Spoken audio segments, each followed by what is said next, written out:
Hi, this is Neill Thew from Crew Leader Development, and in this video we're going to take you through the steps to create your personal immunity to change coaching map, which is the first step in your immunity to change coaching. Now you'll know that most of the crew videos are relatively short, sort of 5 to 7 minutes. This one's rather longer because we're going to take you through quite a complicated process, but there's going to be points in the video where I'm going to invite you to pause and fill in part of your map, which looks like this. So you should have this template in front of you. If you're working with a crew coach, you'll have had one sent to you already. If you've just come across this video and you're interested in doing a bit of ITC map making for yourself because you've heard about it from other places, then hello, welcome. It's really nice that you're here. Just quickly sketch yourself. You know, it doesn't even need to be printed. You can do it freehand, but sketch yourself a map template with these 4 columns. Notice that column 3 is divided into 2 parts, and then you'll be able to work on this as you go along as well. So we're going to start with column 1, which is about identifying your improvement goal. What is the thing that you want to work on in your coaching? What is it that you want to get better at?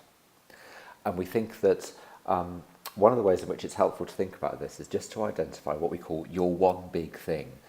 Asking yourself the question, look, if I could get significantly better at just one thing, what do I think that one thing should be? By the way, it's really worth, if you've got people who you trust, just asking some colleagues at work that question, saying, hey, if I could get significantly better at just one thing, what do you think that one thing should be? I find it really good not to particularly get into a discussion about it, just let them give you your answer, say thank you very much, write the answer down, move on.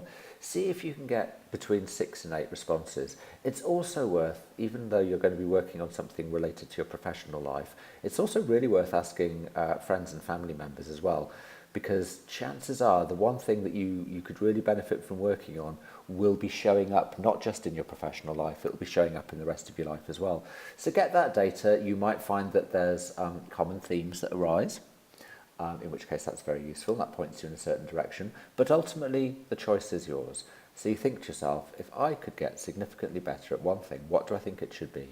And what benefit would it bring to me and to other people if I were to get better at that one thing? Okay, so this is sort of your warm-up thinking.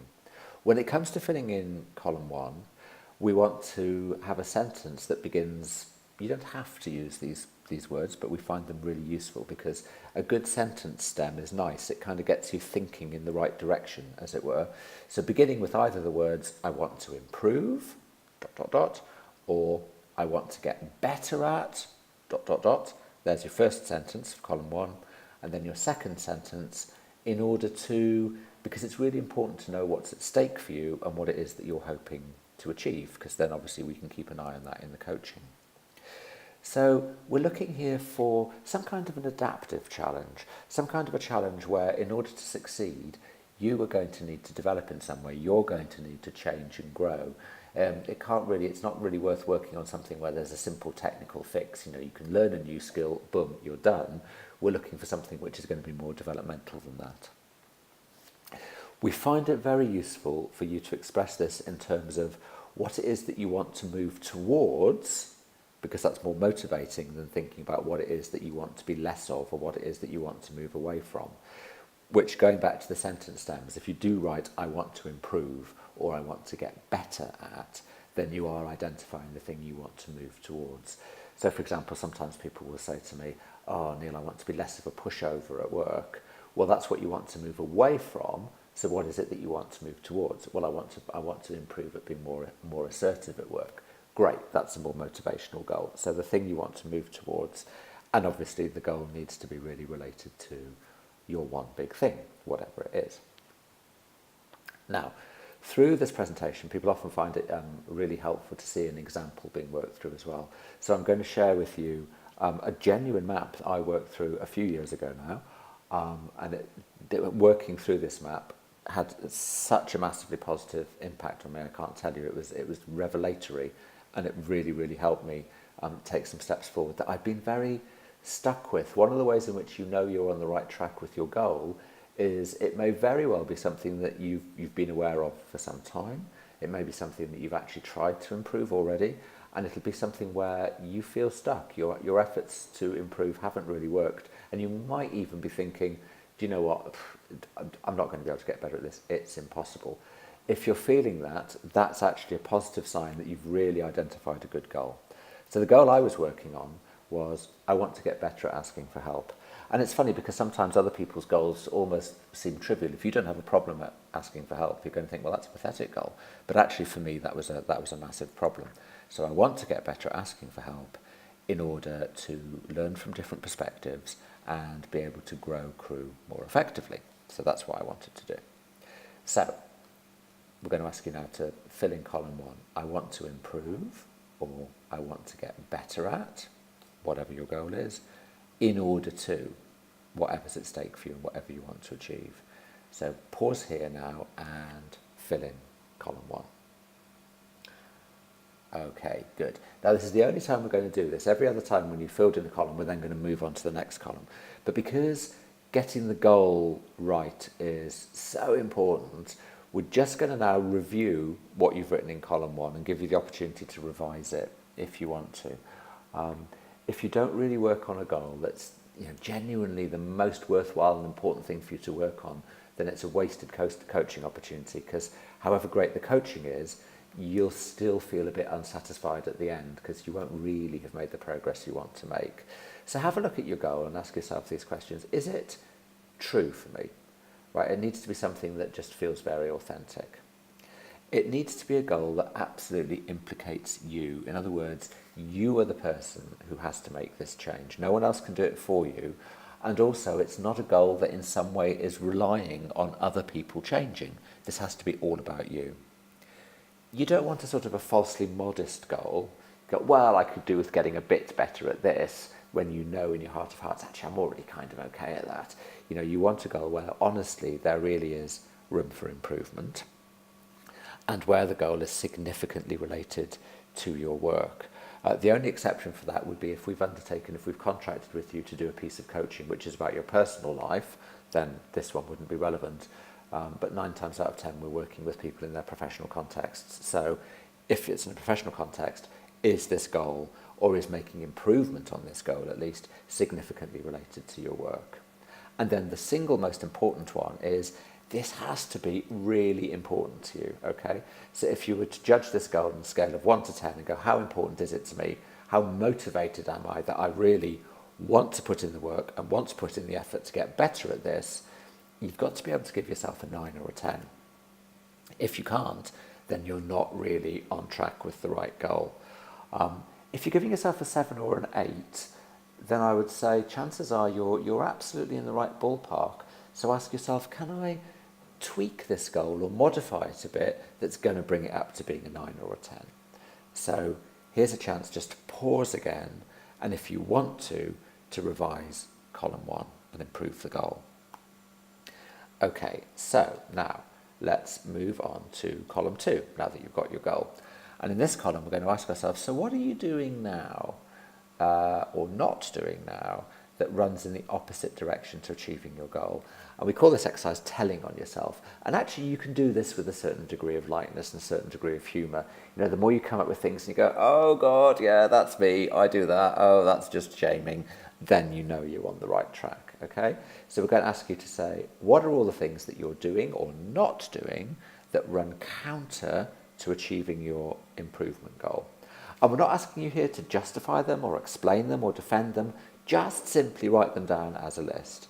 And incidentally, it may be that you are doing some things already which are moving in the direction of your goal, in which case, brilliant, good on you, that's fantastic, but we don't need those here. We just want the things that are running against achieving your improvement goal. That's all we're looking for. Now, we're going to look at feelings and emotions in column 3, so we're not interested in feelings in this column either. It's just literally actions or behaviours. What might people see you doing? That's what we're looking for. And the only thing which does count as a behaviour that you might not immediately think of is self-talk, right? That's a form of behaviour.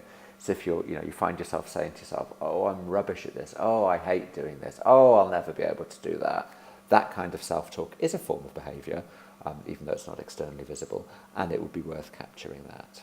Okay, so to go back to my example, to give you the example again, my goal was I want to get better at asking for help. However, here were some of the things that I did or I do, which, well, I no longer do them, so I did. Some of the things that I did, which went against the goal. So I struggle on alone. I get overtired and ill. I actually actively refuse offers of help. And my self-talk is, I tell myself, well, I ought to be able to do it all, okay? And then the things that I don't do, well, actually, I don't ask for help. Now, that one might seem really obvious, but sometimes just capturing the really obvious one is important. You know, my goal was to get better at asking for help. At that point, I never, ever asked anyone for help. So it's obvious, but capture it, right? I don't even think about who might be able to help me or happy to help me. And I didn't share openly what I'm struggling with. So the do's and the don'ts there go in the opposite direction to the goal that I was wanting to achieve. So here's your opportunity now to tell on yourself, think of all the things you're doing or not doing that run counter to achieving your goal. Just list them. Don't worry about justifying or explaining or defending. Keep feelings out of it. We'll look at those later. It's just actions, but do remember to write down any self-talk. Okay? So pause here and fill in column 2, doing and not doing instead of your improvement goal. Okay, good. Right, well done. So we're now going to come into column 3, and you'll notice that column 3 is actually split into 2 parts. So we'll do the first part, we'll call it 3A, and we're asking ourselves the question, right, what really makes you sweat? What are your fears? What are your anxieties? What are you most worried about? What makes you think, ugh, yuck? And we're going to ask you the question, this feels like such a horrible question, but it's a great column, I love this column. What's the absolutely worst that could happen?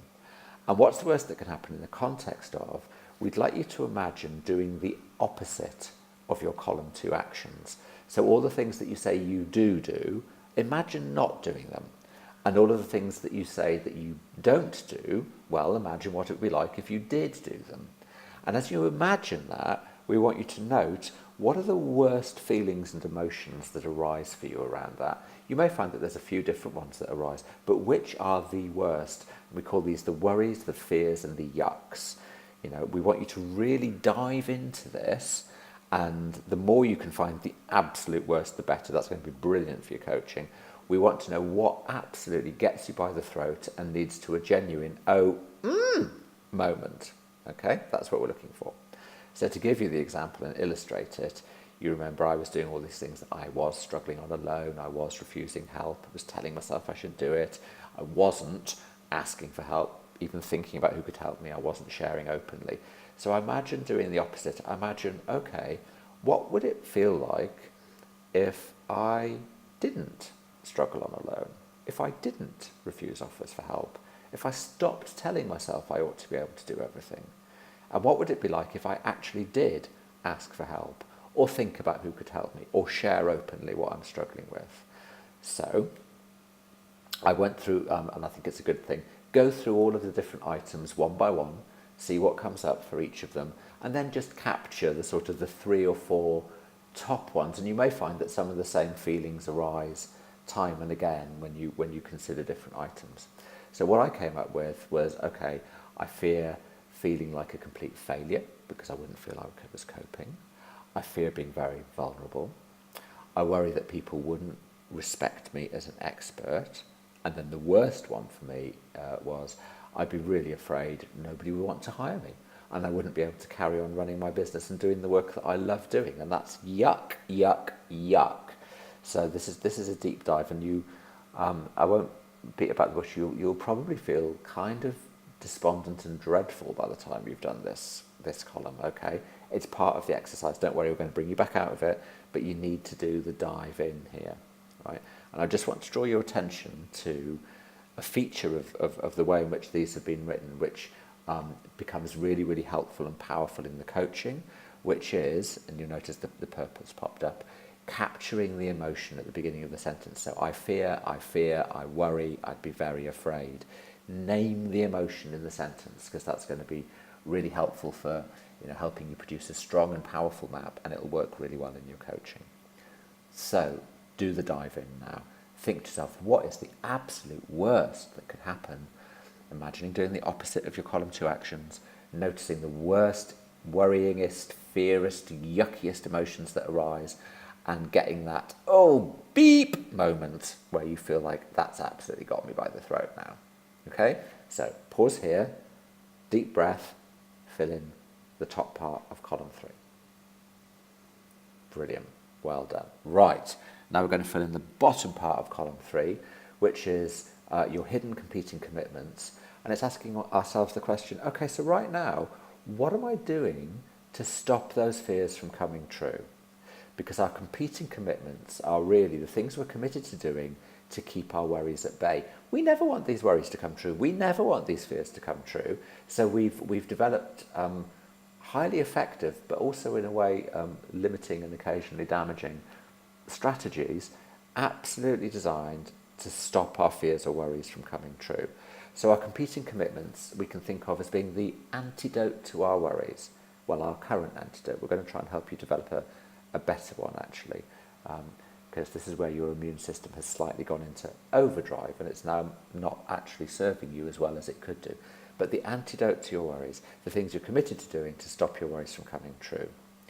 You will tend to find that your competing commitments will be absolute. You don't want this worry to come true, not even once. So whatever you're committed to, you will be committed to doing all of the time.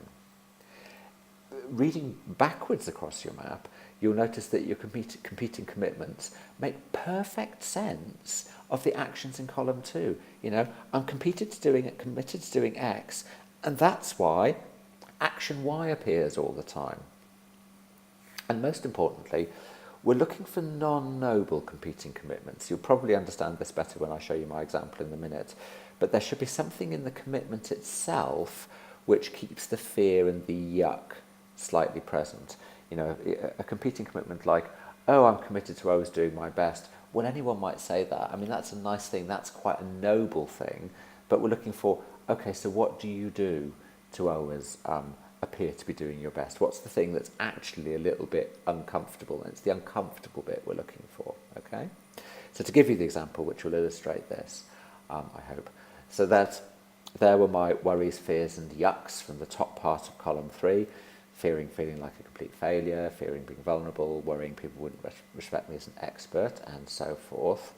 So I am committed to none of those feelings ever arising and none of those things ever coming true. So my competing yucky commitments are, I'm committed to never experiencing failure, so I'll pretend or I'll boast instead, both to other people and to myself, actually. I'm committed to never feeling vulnerable, so I'll hold back on ever showing any negative emotions or reactions, because if I show those, that's what makes me feel vulnerable.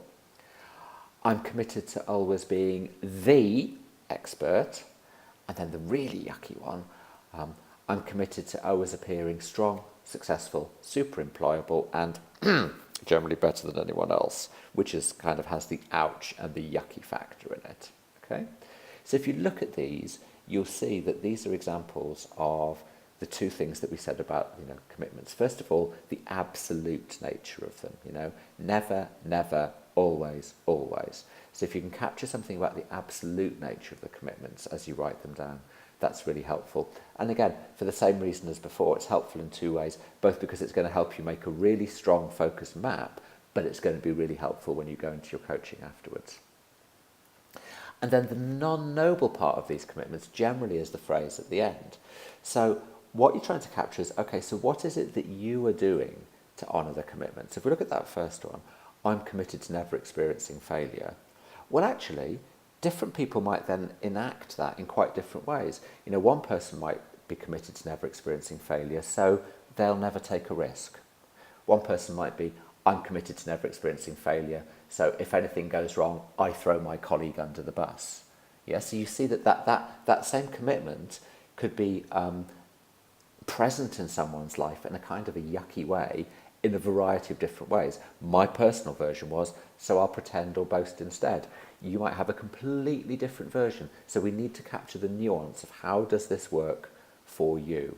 Again, the second one, committed to never being vulnerable.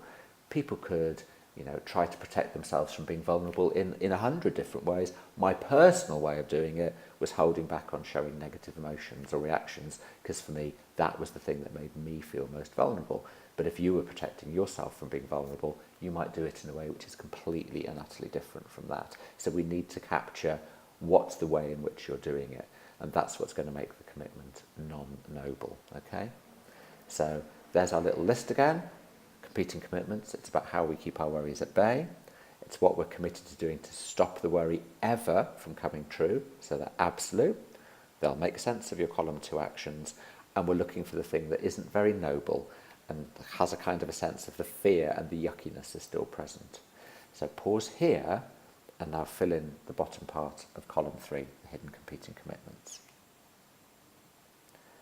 Brilliant. So now you've got the first 3 columns of your map. And it's good now just to pause here for a moment and go, well, okay, we've thought about these as 3 separate columns, but they follow on one from the other, so clearly they are connected in some kind of a way. So it's useful just to step back now for a moment and go, okay, can you begin to see a kind of a system emerging across these 3 columns?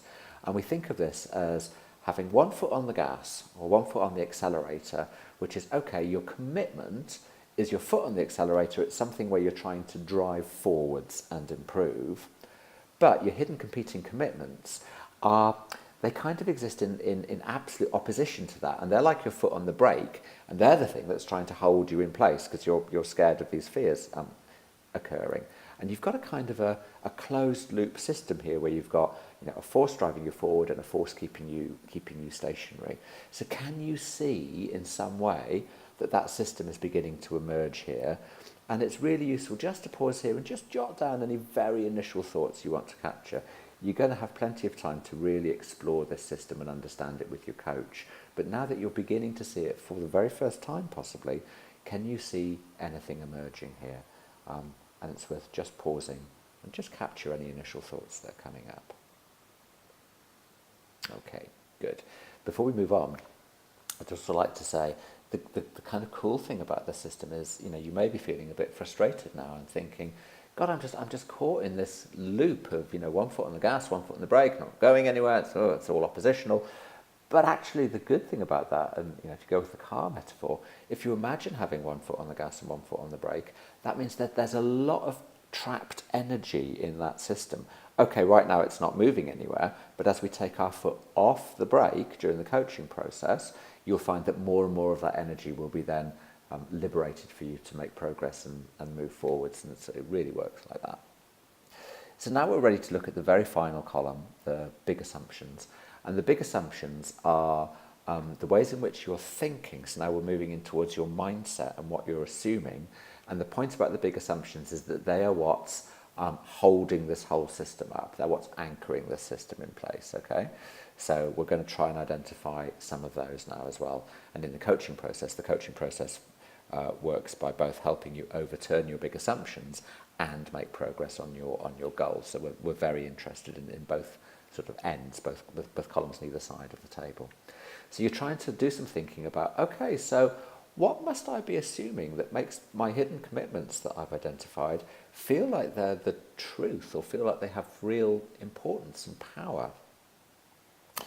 Now, the thing about big assumptions is they are tricky little beasts, actually, because when you begin to identify some of your big assumptions, it's not going to be a case that you now look at them and you go, crazy thinking. Well, that's obviously wrong, because your big assumptions probably were very true for you at some point in your life and in some contexts. They will have arisen from some experience, as a way of looking after yourself, protecting yourself from that experience.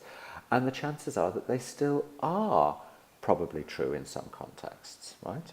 But by the same nature, they're not true in other contexts. And the issue is, generally, we will have overgeneralized our big assumptions and turned them into an absolute truth or something that we think is always true. And part of our work is going to be to really try and loosen these big assumptions and actively seek out the places where they're not true, so that you can begin to overthrow them, really initially through testing their limits and finding out where they're not true. Okay, this isn't an exhaustive list, but the most common kinds of big assumption that we see are perceptions. So how we think things are. The world is like this, boom, full stop, no shades of grey, it's just black and white. Assumptions related to prescription, which is how we think things ought to be, how I ought to behave, how other people ought to behave. So it's all the shoulds and oughts and musts that we carry around in our heads, many of which are never really consciously examined. One of the great things about map making is it gives you the opportunity to step back from your assumptions and go, oh, yeah, without even realising it, I've been making the following assumptions. And that in itself begins to loosen them, because for the first time possibly you can begin to look at them and see them as an object rather than having them as, something that's like pulling your strings like a puppet and you're not really aware of them. And the third kind are assumptions relating to prediction, how we think things will turn out. If I do this, that will always be the result, as if we're somehow, fortune tellers and we can always tell the future. Well, we can't. So if we have a little look at my yucky commitments again, just to illustrate this for the last time. Committed to never experiencing failure, so I'll pretend or boast instead. Committed to never being vulnerable, so I'll hold back on showing negative reactions, etc. When I started thinking about those and thought, what must I be assuming? I managed to capture some of the following big assumptions. So I assume I ought never to fail and I ought always to be a strong man. So that's a prescription, that's an ought, it's how I think things should be. The next one's a prediction. If I show vulnerability, if I ever show vulnerability, then the result is I'll lose respect and be exploited. Vulnerability isn't manly. So that's a prediction. If I do this, then that will always be the consequence. This could even just be like an equation. Showing my genuine self equals dangerous. And that's a perception. That's just how I think the world is, how I think reality is. If I'm not seen as an expert, then I have no worth. It's a perception again, my understanding of reality. Unless I'm perfect, nobody will ever want to employ me. Prediction. Unless I do this, then this will always be the result. Okay? So there's some prescriptions in there, there's some predictions in there, and there's some perceptions in there as well. You don't, when you do yours, you don't need to identify what kind of big assumptions they are. This is just purely there to be illustrative. Now, just drawing attention to one other little thing here, what we're trying to identify here are not only the things that really are your assumptions, but we want to try and identify some assumptions that in the coaching process we're going to be able to test out and then hopefully overthrow. So there's a couple of ways you can express these, which again are making your map really tight and really strong, but which looking ahead are going to be really helpful when it comes to the coaching process. So one way I really like to encourage people to do that is to express them in sort of two halves, which is if ... then ... If I show vulnerability, then I'll lose respect. Because when we test them, we'll be able to test actually whether that link is as strong as your big assumption would suggest. If I'm not seen as an expert, then I have no worth. My big assumption tells me that that's true in all contexts. Of course, when I went off to test that assumption, I found many contexts in which it turned out it wasn't true, and that's what then enabled me to move past that form of thinking into a more complex form of thinking, and that more complex form of thinking led me to be able to act and behave more effectively. So the if-then is a really good way of putting it, because we can then test the link, or you can do it in a really concrete way and just express it like this as an equation. Showing my genuine self equals dangerous. And again, the test is to see whether that equation turns out to be true absolutely 100% of the time, as I'm currently assuming. Of course it didn't. And then this other one, which is, in a way, it's not expressed in either of those ways, but you can see the same thing is going on. I ought never to fail. I ought always to be a strong man.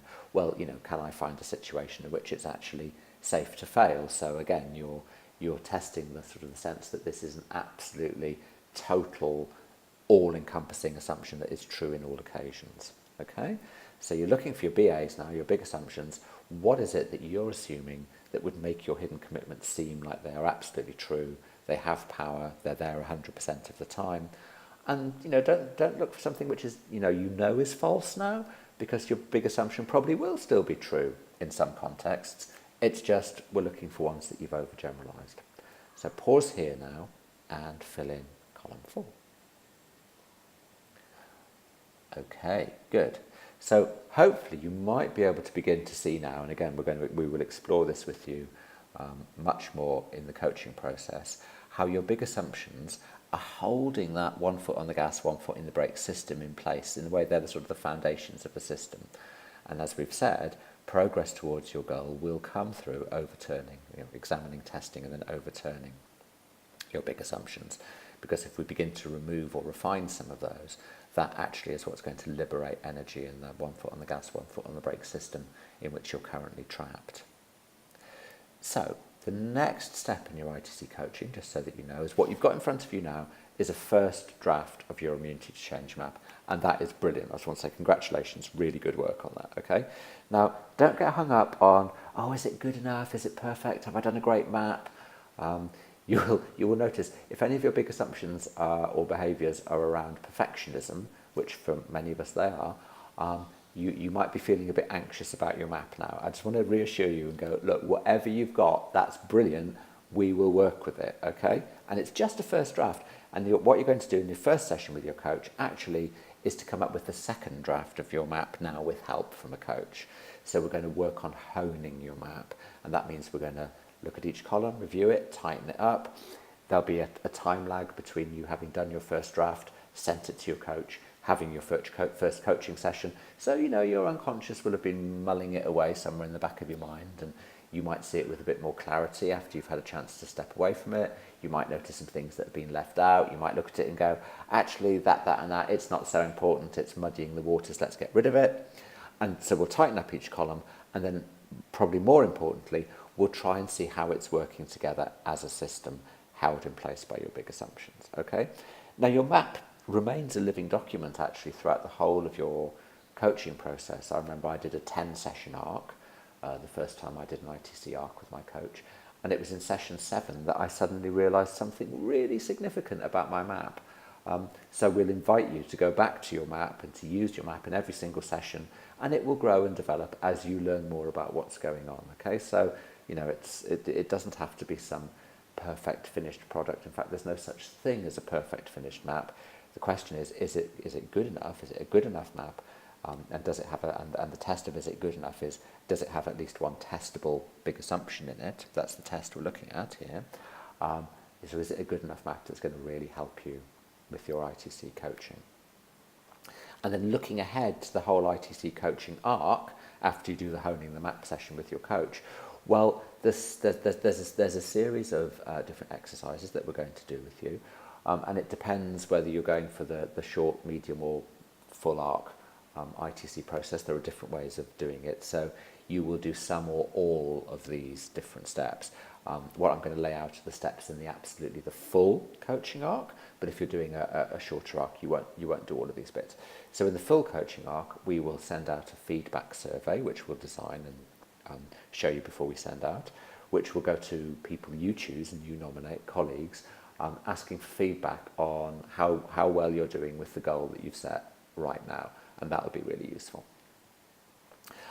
We'll get you to do an exercise called the Continuum of Progress, which is just a kind of an exercise where you begin to imagine a way forward in terms of first steps, significant progress, and fully being there, a way forward towards achieving your goal, and a way forward towards releasing yourself from the hold of your big assumptions.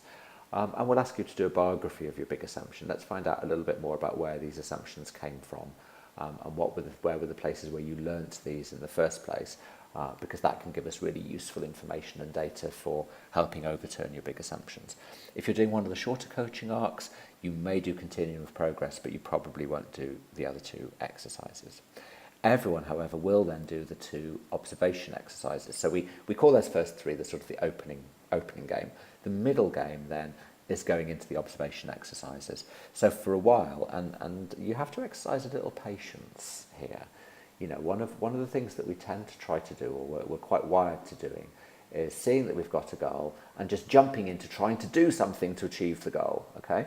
And we call this the dieting approach. And many of us know with diet and exercise, we start with a great deal of enthusiasm and then it flags and wanes very quickly. And before we know where we are, we're back to the old behaviours. Well, we're trying to do something different with you here in the ITC coaching. What we're trying to do is address the mindset and the big assumptions, because if we shift those, then actually the changes in action and the changes of behaviour, they follow very naturally and they persist. They become absolutely embedded as new behaviours, and there is no falling back to how you were doing things before.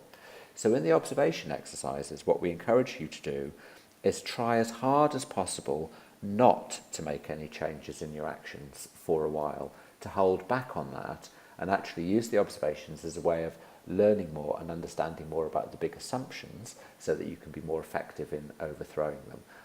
And that does require a bit of patience, and it is a little bit counterintuitive, and it does go against the way in which you've probably behaved in the past. So it's important to say that, because as I say, you will need to exercise patience. So we'll ask you to do two exercises. We'll ask you to observe your big assumption in action. Notice when it arises, notice when you're behaving from the place of assuming the assumption to be true, and just see in different situations what that costs you. And we'll try and get you to notice it in sort of 4 or 5 different situations over maybe a 2-week period, and then see what conclusions and patterns we can draw from seeing it in different situations. And then we'll ask you to do effectively the opposite. We'll try to ask you to notice situations where you haven't deliberately tried to change anything, but where the way the situation pans out, actually, there's some naturally arising disconfirming evidence which suggests that in that specific situation, now that you're looking for it, maybe a big assumption wasn't true there. So that's the middle game, is to do the observation exercises. And then the end game, and everyone will do this because in a way this is the heart of the activity part of the coaching as opposed to the understanding and learning part of the coaching, is we'll help you to design and then run some safe to fail tests of your big assumption, deliberately looking for places where your big assumption turns out to not be true, because that's going to help you overturn it. Depending on the length of your coaching arc, you'll do 1 cycle of that or 2 or 3 cycles of that, so you'll get more chance to practice that in the longer coaching arcs. But even if you do the shorter coaching arc, we'll make sure you really understand how to design and run the test successfully, so that you can then carry on doing more independently after your coaching with us is finished. And then we'll look at hooks and releases as the end part of the process. Are you aware that there are certain situations which are still a little bit more likely to trigger your big assumption? Let's plan ahead from those, and let's plan some strategies, some releases that you can use in the moment where you think, oh, I'm noticing that my BA is being triggered, therefore I know I'm going to do this to stop myself just repeating my old usual patterns. It's really useful. And then if you did an initial feedback survey, we'll do a feedback survey with the same people again at the end, and they can give you feedback on what change and progress they've noticed. You'll have an internal sense of what change and progress you've noticed, but you'll get feedback from other people as well, and that's actually can be really reassuring in a way, because very often that feedback says, good grief, I can't believe how much you've changed and developed here, and obviously that's a very affirming thing. So assuming you've started working with us already, your coach will be in touch. You'll have been given a date by which to send your first version of your map back, and you'll have your first coaching session lined up. Even if you're already in touch with us, please feel free to contact us. If you've come across this and you're not already in touch with us, then definitely please feel free to contact us. I'm Neill at crewleaderdevelopment.com. I've made this video for you. My partner who runs the company with me is Trevor at crewleaderdevelopment.com. And if you'd like to check out our website, then that's just crewleaderdevelopment.com. And there are various other free resources on the website, and you can learn a little bit more about what we do and see whether you feel we can be of service to you, in which case we would be delighted to have an absolutely no obligation conversation with you. If you're anywhere near, we'll meet you for a coffee. We live in Brighton in the UK, and I spend considerable time in the year in Bangkok as well. Or we can have a Skype and just have a little conversation about ways in which we may be able to help you or help your team, either with coaching or with the adaptive leadership work. And we tend to put those two things together, but we offer ITC coaching and we do adaptive leadership development as well. So I hope you found this useful. I always really welcome feedback on the essay. You can tell I was an academic for a long time. Feedback on the video, and we look forward to hearing from you very soon. Thank you very much for watching.